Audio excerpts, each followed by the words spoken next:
En el ejemplo del caso, supongamos que encontramos alguna dificultad probatoria en aquellas afirmaciones de hecho que nos permiten sostener el elemento dolo de matar.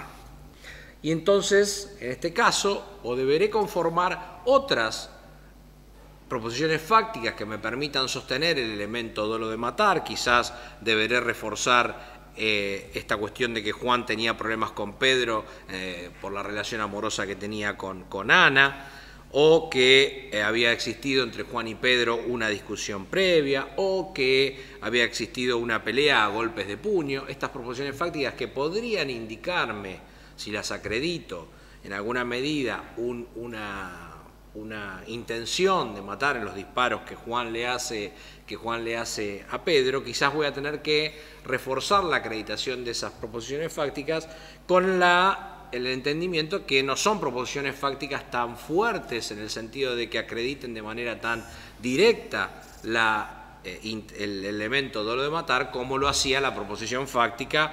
Juan le dijo a Pedro, antes de dispararle, te voy a matar. Esto es evidente. De esta proposición fáctica se deriva casi necesariamente el sostenimiento del elemento dolo de matar, mientras que en las otras proposiciones fácticas que acabo de proponer y que habíamos analizado la vez pasada, este elemento dolo de matar no se infiere de manera tan directa. ¿Por qué? Porque desde el otro lado, desde el lado de la contraparte, estas proposiciones fácticas pueden tener una explicación igualmente lógica. No quien se pelea con otro a golpes de puño tiene siempre la intención de, la próxima vez que se encuentran, dispararle a matar, por ejemplo. O no toda persona que tiene un problema con alguien por una cuestión de pareja tiene intención de matarlo. Estas explicaciones lógicas, por cierto, o tan lógicas como la que yo puedo ensayar desde mi óptica, desde mi visión como fiscal, tornan débiles a estas proposiciones fácticas al momento de intentar sostener el elemento dolo de matar. ¿Y qué pasa cuando yo tengo problemas en sostener alguno de los elementos de la teoría jurídica? Lo que decíamos recién. Tengo que quizás pensar en volcarme hacia una teoría del caso alternativa, una hipótesis alternativa, que en este caso podría ser el abuso de armas con lesión, por ejemplo.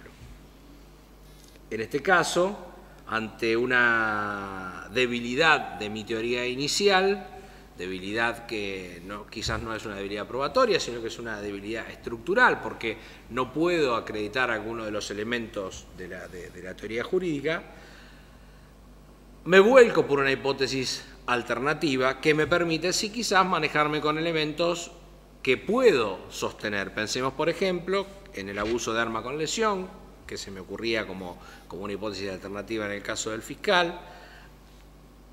Desagreguemos sus elementos: disparo con arma de fuego, disparo contra una persona y causarle una herida a la que corresponde una pena menor. Estos son los elementos del abuso de arma con lesión, tal y como está tipificado en nuestro ordenamiento.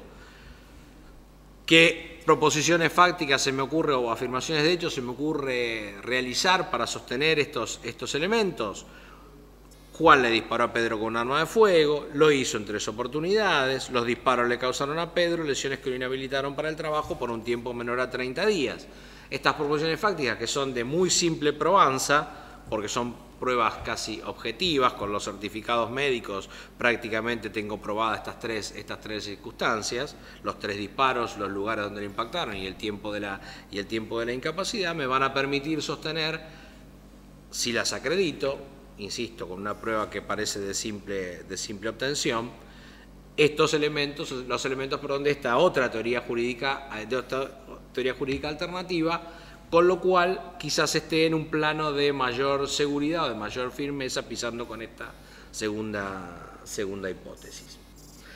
Ahora bien, el análisis o los análisis que debemos hacer respecto de las múltiples hipótesis con las que podemos llegar a trabajar no son solamente análisis de logicidad y de coherencia interna tal como el que acabamos de hacer con estas 2 hipótesis, la principal y la alternativa, sino que también pasa por chequear la fortaleza de nuestra hipótesis con la hipótesis de la contraparte. Recuerdan, al inicio del curso decíamos que en los sistemas acusatorios la construcción de la verdad se realiza mediante el choque de versiones. Y este choque de versiones es el que hace que a la versión de una de las partes siempre aparezca contrapuesta, en todo o en parte, una versión de la parte contraria. Y esta versión de la parte contraria no solo debe estar presente en el ejercicio de la contraparte que construye su propia hipótesis o su propia teoría del caso, sino que debe estar presente en nuestro ejercicio de la construcción de nuestra hipótesis. ¿Por qué? Porque es la manera de testear hacia el afuera la credibilidad de nuestra hipótesis del caso.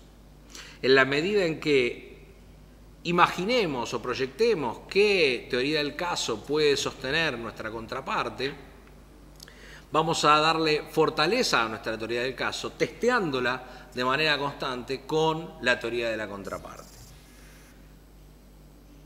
Pensemos el caso que teníamos planteado e imaginemos, aún desde la óptica fiscal, cuáles son las hipótesis que podrían plantearnos un defensor a partir de los hechos que tenemos como hechos conocidos. Se me ocurrían pensar, por ejemplo, en las hipótesis de una legítima defensa, como quizás la hipótesis de la defensa más extrema, una legítima defensa putativa o un exceso en la legítima defensa. Estas hipótesis sobre las que indudablemente puede llegar a trabajar la defensa con algunos de los elementos que surgen del caso, no puedo, como contraparte, no dejar de tenerlas en cuenta al momento de chequear contra esas hipótesis la credibilidad, la razonabilidad de mi propia hipótesis.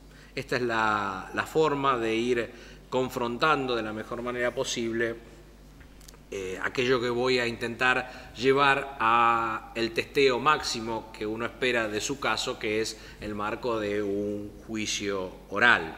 Pero es también necesario a los fines de que la herramienta teoría del caso nos sirva para procurar, antes de llegar a debate, la búsqueda de salidas alternativas, salidas consensuadas, porque va a llegar el caso en el que, testeando mi hipótesis contra la hipótesis de la contraparte, quizás arribemos a una hipótesis en la que ambos nos sintamos relativamente cómodos, sin demasiada exigencia, y acordemos en esa hipótesis el marco de una solución alternativa consensuada de las que prevé el ordenamiento procesal. Los espero entonces en el foro y nos vemos. Suerte.